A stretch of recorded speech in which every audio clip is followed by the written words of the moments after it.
Olá pessoal, sejam bem-vindos de volta. Nessa aula aqui a gente vai falar um pouco sobre coeficientes de curvatura e refração atmosférica. São dois assuntos diferentes, vou falar primeiro de coeficiente de curvatura e depois da refração atmosférica, e a gente vai ver no final como que esses dois erros, né, que existem nas nossas medições, como é que eles interagem aí um com o outro.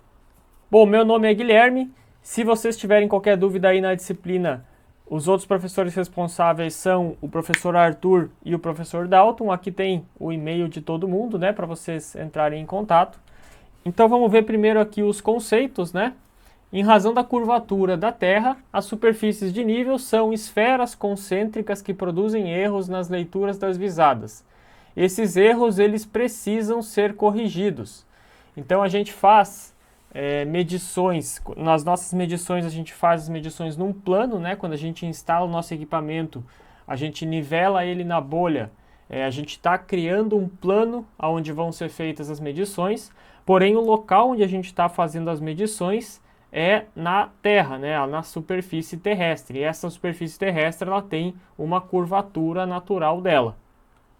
Então como é que funciona, né, a curvatura terrestre? O que a gente enxerga quando vai fazer as medições, ninguém consegue visualizar, né, lá em campo a curvatura terrestre. A gente consegue enxergar, né, o terreno plano, a gente enxerga dessa forma como está aqui na figura, né, um terreno plano. Então, instala-se o equipamento, né, vou instalar ali, nesses exemplos nossos aqui, a gente vai trabalhar com nível, tá? Então, instala o equipamento ali. Quando eu instalar esse equipamento, eu estou criando um plano de visada, que é o plano aonde vai ser feita a medição, né, a partir desse equipamento aqui. Então, no nosso exemplo aqui, a gente vai ter duas réguas, né, ou duas miras. Seria, por exemplo, a mira aqui da ré e aqui a mira da avante. Tanto faz, né?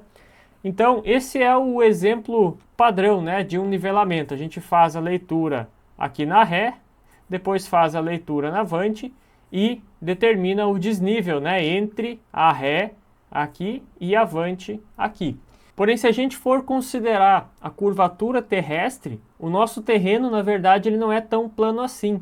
Ele tem essa curvatura, aqui onde a gente instala o equipamento, cria-se aqui o plano, né, o plano de visada, aqui a gente tem o nosso PV, né?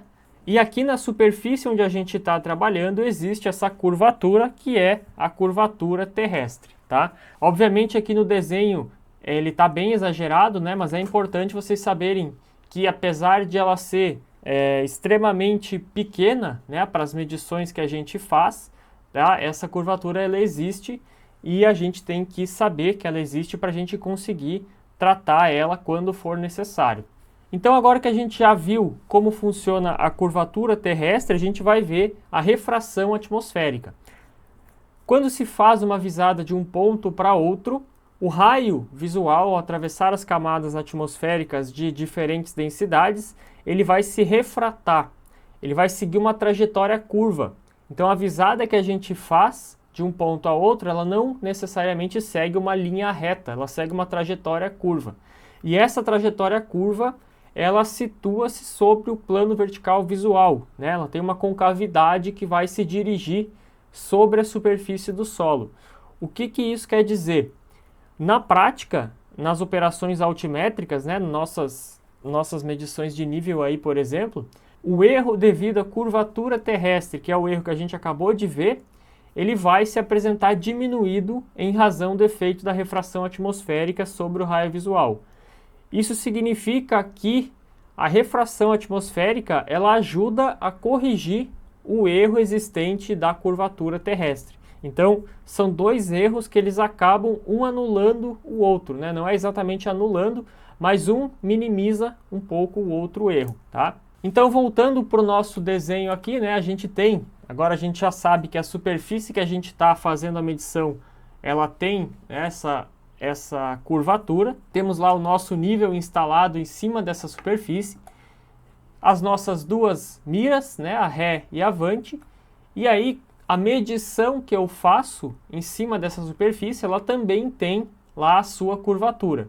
Não necessariamente a curvatura da refração atmosférica é exatamente igual à curvatura terrestre, tá? Então, eles são dois erros que não necessariamente eles se anulam, mas são erros que um vai minimizar a ação do outro erro. Então, na prática aqui, o que acontece é que a leitura que era feita antes aqui no plano aqui em cima, ela passa a ser feita aqui embaixo. Porém, a régua que a gente considerava que ela estava antes aqui em cima, ela também, né, ela está aqui embaixo. Então, esses dois erros, eles acabam um ajudando o outro. Agora, como que a gente vai tratar com esses erros, né? Como é que a gente vai trabalhar com eles? Na prática, para nossa aplicação aqui em topografia 4, que são as medições que a gente faz com nível de determinação de desnível, a gente não chega a fazer medições tão longas a ponto desses erros interferirem de fato na nossa medição, tá? Então, considera-se na prática para visadas curtas, ou seja, né, o que é uma visada curta? Se eu for fazer uma visada menor do que 120 metros, é possível eliminar esses erros se as leituras forem tomadas a uma mesma distância do instrumento, que é aquele conceito das visadas equidistantes que a gente já viu no começo do semestre. Voltando um pouquinho aqui, se a distância entre o nível e a mira da ré, aqui a distância, a D1, né, a primeira distância, é aproximadamente igual, né, à distância 2, que seria a distância entre o nível e a mira da Avante, esses erros eles acabam se compensando, tá? Então o erro que vai ter de leitura na ré, ele vai compensar na Avante. Então por isso também é muito importante a gente prezar pelas visadas equidistantes, né, quando a gente estiver fazendo levantamento altimétrico. Isso porque nesses casos o erro devido à curvatura terrestre e à refração atmosférica ele é desprezível, então é um erro que é inferior a 1 milímetro, é um erro menor do que 1 milímetro, tá?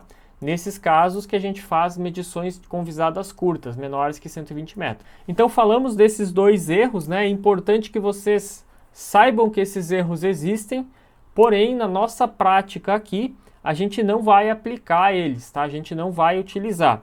Se a gente lembrar lá em transporte de RN, o limite de distâncias era muito menor, né? O limite da visada era bem menor do que 120 metros, né? A gente fazia visadas lá de 60, 80 metros.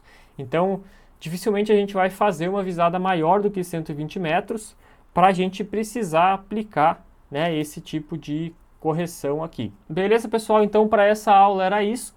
Qualquer dúvida, entre em contato por e-mail comigo ou com qualquer um dos outros professores aí. A gente tem um pouco mais de conteúdo aí na nossa apostila também. Peguem a apostila e deem uma olhada sobre esse assunto.